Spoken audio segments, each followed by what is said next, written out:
Mac. And I'm Prowler. On Coyote Tales with Mac and Prowler, we not only show you the hunt, we tell the tale. We're here 24 hours a day, 7 days a week. Watch us at your convenience. Let us know what you think. On Buck Forage TV. I want to tell you all about my new Olympic Arms Ultramag AR. Ultramag stands for just what it says, Ultramag, because this is not a plinker. This is a true hunting rifle. It shoots all of the short cartridges. This is a 25 WSSM. You can take this and shoot a deer, hog, whatever you want to hunt with this rifle. They also make it in a lot of other short calibers. This is the new Olympic Arms Ultramag AR. I'm Mac. And I'm Prowler. We want to thank y'all for watching Coyote Tales with Mac and Prowler, where we not only show you the hunt, we tell you the tale.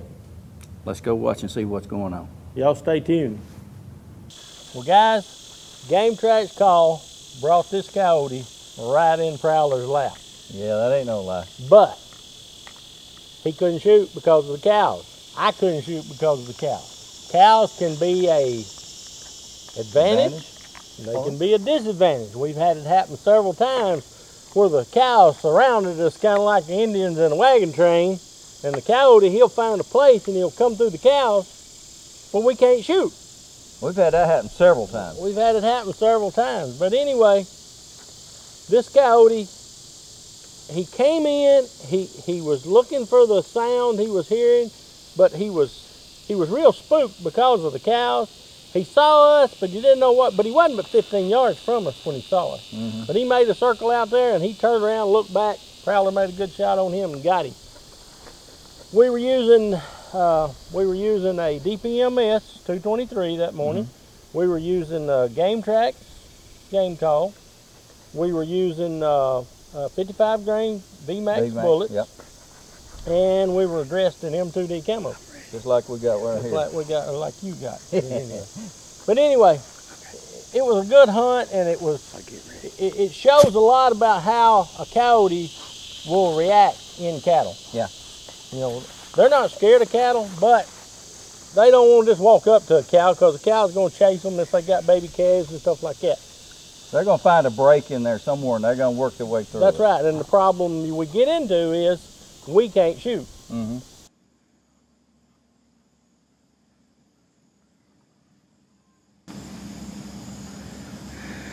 Mike fixed up a stand for a puppy dog. Try to elevate him a little bit.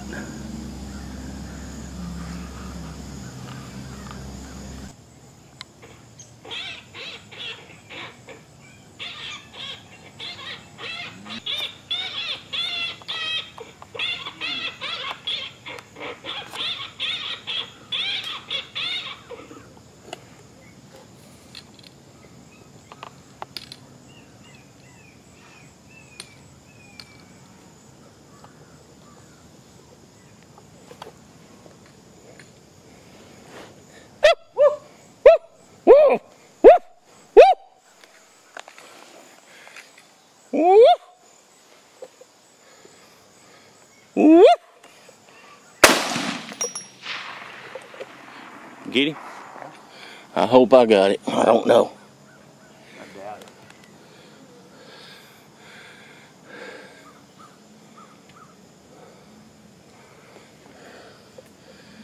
I got him right in here on top of us, but couldn't shoot for the cows. Yeah. What you just seen with Bill happens with every hunter. Whether you're shooting a large shotgun, 3.5-inch Magnum, or a large bore rifle at your game, recoil is felt in the shoulder and in the neck. You may not feel it that day because of the adrenaline, but the next morning you're going to feel it. And then when you go to retrieve that game and you're dragging that deer or that hog out of the woods and there's that tension in that low back, pain is going to result, and I can help you with that. Come see me, Dr. Stolba, at Stolba Chiropractic Center, Wake Village, Texas.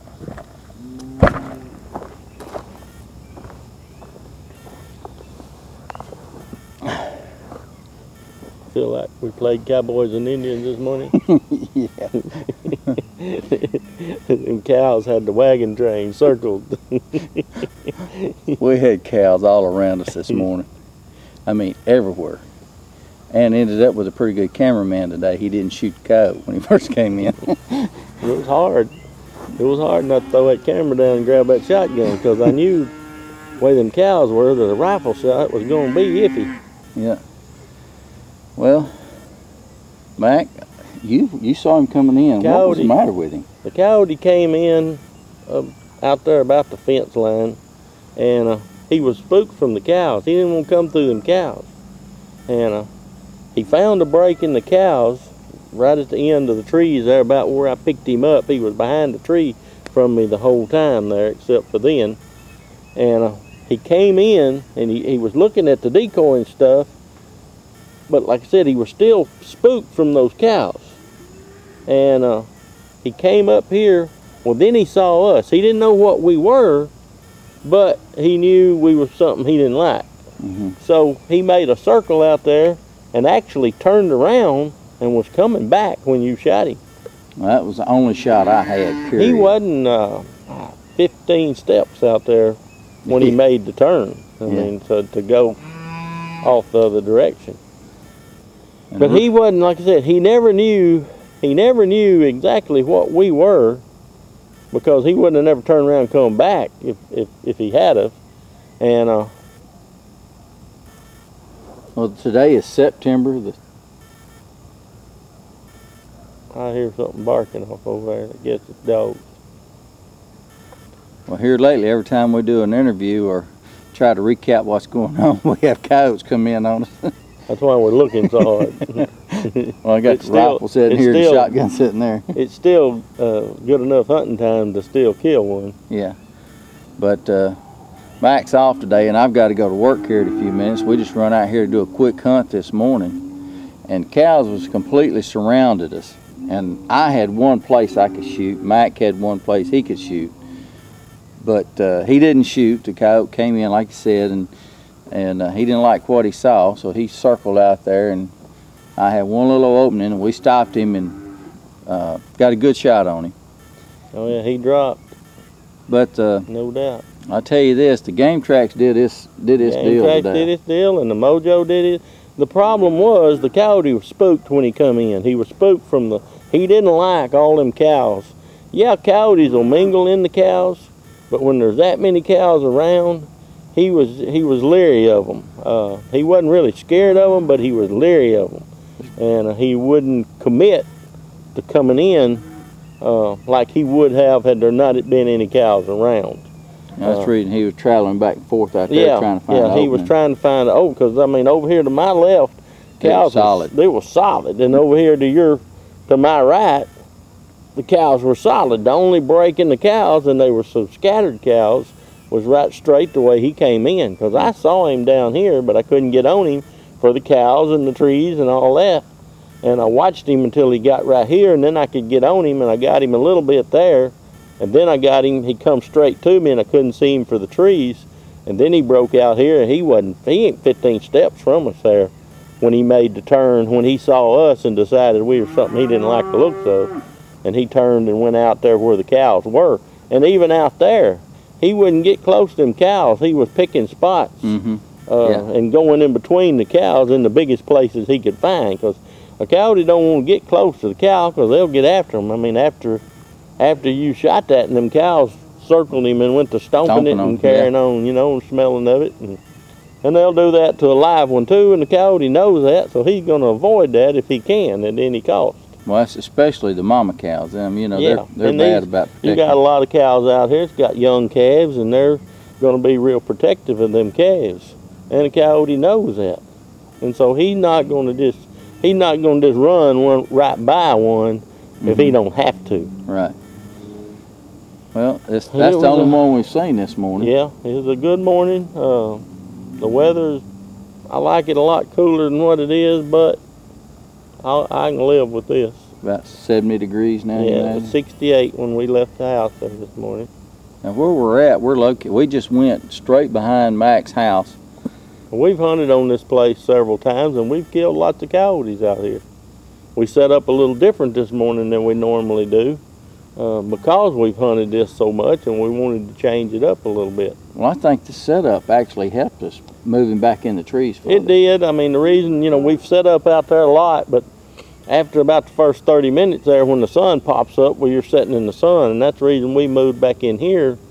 This place, we can't get ideal conditions on because the sun always comes up In the east. in the east, yeah, but where you can't set up on this place and not be facing the sun. Right. It just doesn't happen out here. All the houses and all that stuff are to the west of this place, and Well, there's no place to set up. The camera is pointed almost due west. My shoulder is going almost due north. East, the sun's coming up right behind the left-hand side of the camera over there.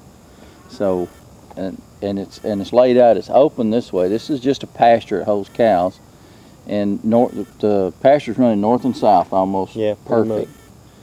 And so we've got to set up with their back this way because of the housing, because the cows are going to come this most of the time.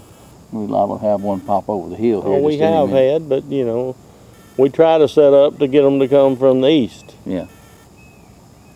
And that's just the way we got the, you know, every place you go to, you've got to set up according to the place. You know, everything can't be ideal. And we could go down there and set up on that fence row, but we're crossing an area where we've known to see coyotes come through, and we don't want them to cross our scent trail. Yeah. Well, let's go out there and get him and see what he looks like. All right. Sounds good to me.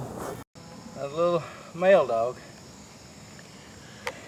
Yeah, there's a high probability that that's the one that got away from me and Turtle the other day. Yeah. Being that he's by himself, which I don't know, he looks like an old dog, doesn't he? Yeah, he's pretty old. That was a young dog the other day.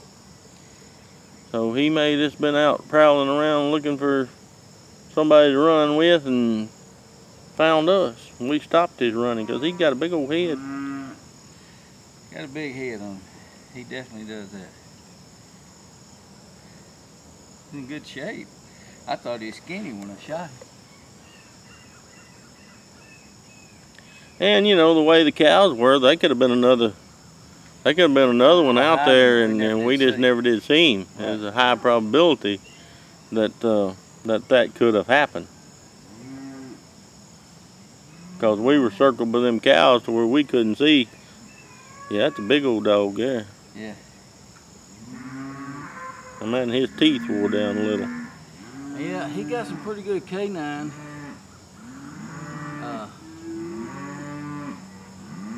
Yeah, he started to show some big wear on those teeth behind the canine. He's a tall dog, I know that. Can you get him off?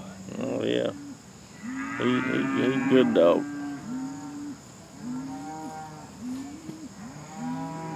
Okay. I think I'm gonna have to go home and go to work now. It's all over but the crying.